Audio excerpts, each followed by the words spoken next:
আসসালামু আলাইকুম। চলে আসলাম নতুন আরেকটা রেসিপি নিয়ে। খুবই আনকমন একটা রেসিপি শেয়ার করছি। বরাবরই মাছের পাতুরি খাওয়া হয়েই থাকে, আজকে একটু ভিন্ন ধরনের একটা রেসিপি শেয়ার করছি, আর সেটি হলো ডিমের পাতুরি। ডিমের পাতুরি খেতে খুবই মজার হয়েছিল, আর সাথে লাউ পাতার যে একটা কম্বিনেশন, এটা খেতে এত মজা হয়েছিল কি আর বলবো। তো রেসিপিটা করার জন্য প্রথমে আমাদের কতগুলো লাউয়ের পাতা লাগবে, আর আমি এখানে কতগুলো লাউয়ের কচি কচি পাতা নিয়েছি আর খুব সুন্দরভাবে ধুয়ে বেছে পরিষ্কার করে নিয়েছি।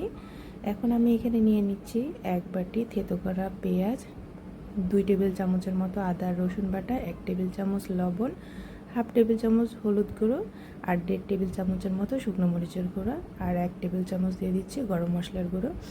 আপনারা চাইলে এখানে ধনিয়ার গুঁড়ো জিরার গুঁড়োটা ব্যবহার করতে পারেন, তবে লাউ পাতার যে একটা ফ্লেভার যে আছে সেই ফ্লেভারটা পাওয়ার জন্য এখানে আমি ধনিয়ার গুঁড়ো জিরার গুঁড়োটি স্কিপ করেছি, আপনারা চাইলে দিতে পারেন। আর 2 টেবিল চামচের মতো সয়াবিন তেল দেওয়ার পর আমি মশলাটা ভালো করে হাত দিয়ে চটকে মেখে নিয়েছি, খুব ভালো করে মেখে নিয়েছি। এখন আমি এতে দিয়ে দিচ্ছি আগে থেকে সিদ্ধ করে রাখা ডিম, আর ডিমগুলোকে আমি মাঝখান থেকে একটু কেটে দিয়েছি। ডিমগুলোকে এখন আমি সুন্দর করে মশলার সাথে ভালো করে মাখিয়ে নিচ্ছি, যাতে ডিমের গায়ে মশলাগুলো ভালো করে লেগে যায়।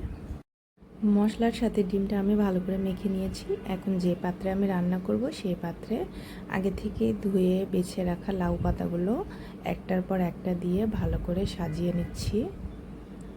খুবই সহজভাবে দেখানোর চেষ্টা করেছি, আপনারা দেখে বুঝতে পারছেন। লাউ পাতাগুলো কয়েকটা আমার নিচে দেওয়া হয়ে গিয়েছে। এখন আমি আগে থেকে মশলার সাথে মেখে রাখা ডিমগুলো দিয়ে দিচ্ছি। একে একে আমার এখানে সবগুলো ডিম প্রায় দেওয়া হয়ে গিয়েছে। এখন বাকি যে মশলাটা রয়ে গিয়েছে সেই মশলাগুলো আমি ডিমের উপর দিয়ে দিচ্ছি।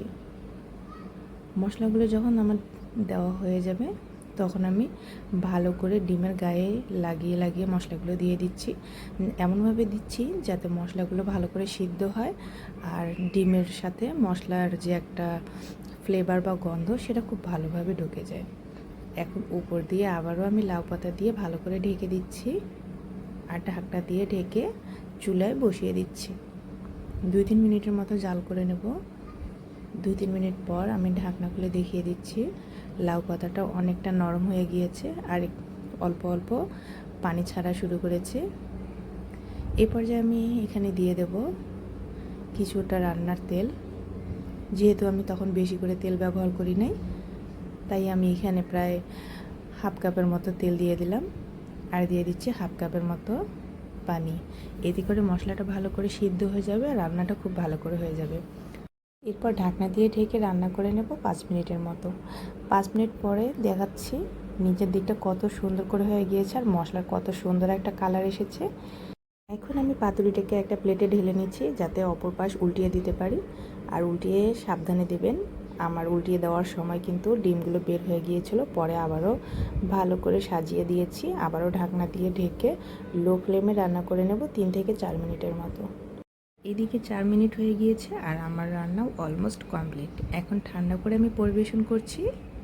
খুবই আনকমন একটা রেসিপি। মাছের পাতুরি সবসময় খাওয়া হয়ে থাকে, তাই আজকে একটা ভিন্ন ধরনের রেসিপি করলাম। আশা করছি আমার এই আনকমন রেসিপিটা আপনাদের সকলেরই ভালো লাগবে। ভালো লাগলে অবশ্যই লাইক কমেন্টস আর শেয়ার করতে ভুলবেন না, আর অবশ্যই একবার বাড়িতে ট্রাই করবেন। ডিমের সাথে লাউ পাতার যে একটা কম্বিনেশন, এটা জাস্ট আর কি বলবো, যদি একবার বানিয়ে না খান তাহলে বুঝতেই পারবেন না। আর যারা আমার চ্যানেলে নতুন আছেন তারা অবশ্যই আমার চ্যানেলটা সাবস্ক্রাইব করে দেবেন।